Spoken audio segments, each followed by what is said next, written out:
Key points. 1, 2, 3. These are the key 3 points that you need to have in contact with the ground. 1, 2, 3. Now the tension runs up from these 3 points through the leg and up across the body to the other arm. So actually Julia can now feel a line of tension running all the way from this arm through the shoulder, down through the hips and into these 3 points. So she is anchoring and rooting that movement. By opening the knees, this is wanting to lift up. And this point here wants to come off the ground. So she holds that point down. So now she still has her 6, 3 on each foot, and it comes through the knee and rest. So we step, 1, 2, 3, and kick. Step, and kick. You come back, you go down to come forward. Excellent, good. Same principle. Here, again, my weight, my intention is going down into my back foot to come up. Good. We'll try once more.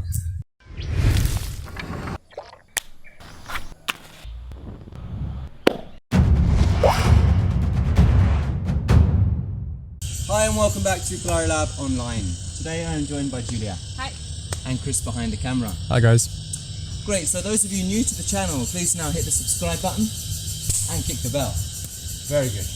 Okay. So, what we're going to do today, I asked this week on the community tab what you would like to see, and you chose to see exercises for using the ground. So I'm going to show you how we use the ground at different moments in Kalari for different reasons. So first of all, when entering the training space, we're going to step back. Men are going to come forward with the right foot, so the left foot is behind, and touch down onto the ground. Women are doing the opposite. Then from the ground, we touch the heart and the mind, and onto the leg. Now we do this at the beginning and at the end of practice. We also do it at the end of every form.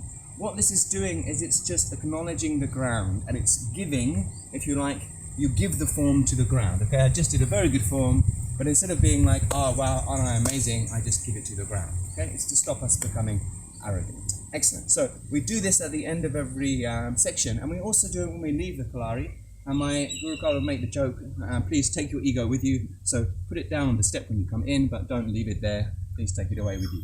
Great, so that's the first use of the ground. Now secondly, let's look at some of the Lohars. So when doing the first 2 Lohars, the first 3 Lohars in fact, we're going to have the feet kind of shoulder width apart. And as we open the chest, I want you to feel the ground as you come up and feel the ground as you come down. Now what do I mean by that? So you have on your feet 3 key points. 1, 2, 3. These are the key 3 points that you need to have in contact with the ground. 1, 2, 3. So you feel the ground on those 6 points, 3 on each foot. And when you push up, you feel yourself pushing through the front too. And when you come back down, you feel your weight sinking back through the heels.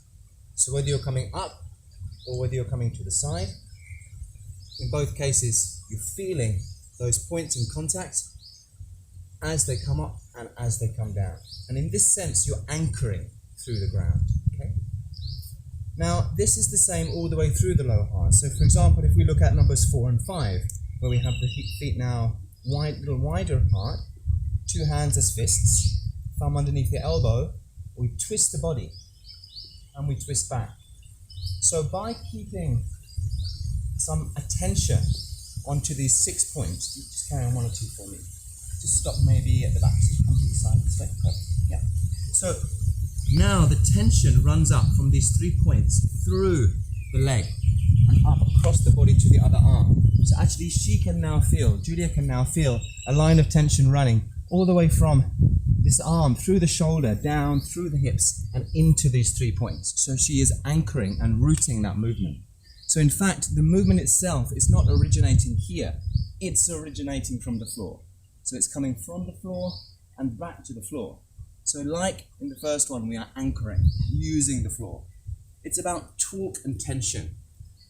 Now the same applies with a posture. So if we look at elephant, so we start with our feet together, all 6 of those points together.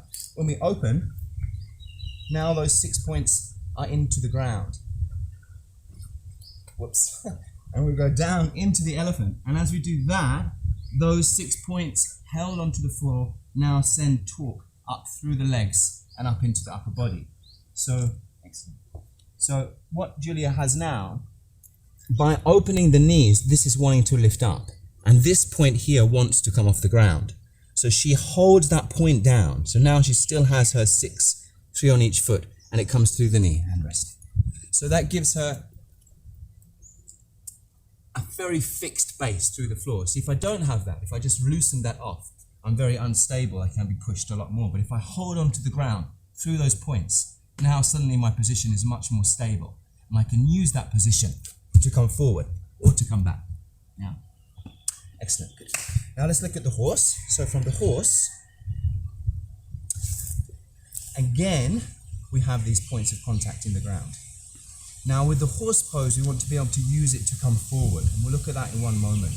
But from these 6 places, you hold on and you can push forward into the next one. Excellent. Very good. Okay. Lastly, okay, let's look now at the at a kick. So when you make a kick, you want to place the foot. So you step and you place heel, 2, 3. Yeah. So you have 1, 2, 3. Again, those 3 points. So you step and kick. Excellent. Good. Once more.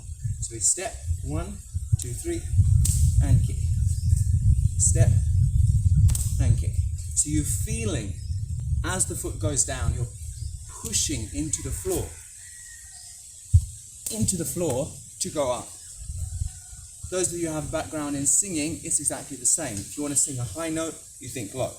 Same thing. Into the floor, up, down to go up. If we look now at the wild boar, you lean forward, you come back, you go down to come forward. Excellent, good. Same principle. So we lean forward, we rock back, come down, push to come forward. Excellent, good. Now last of all, I want to look at the kick in the Shakti form. So you've come forward, you've made your lion, then you come back 3 steps, and then the right leg is in the front. You step back with the right leg, open the hip. Now here, again, my weight, my intention is going down into my back foot to come up. Good, we'll try once more.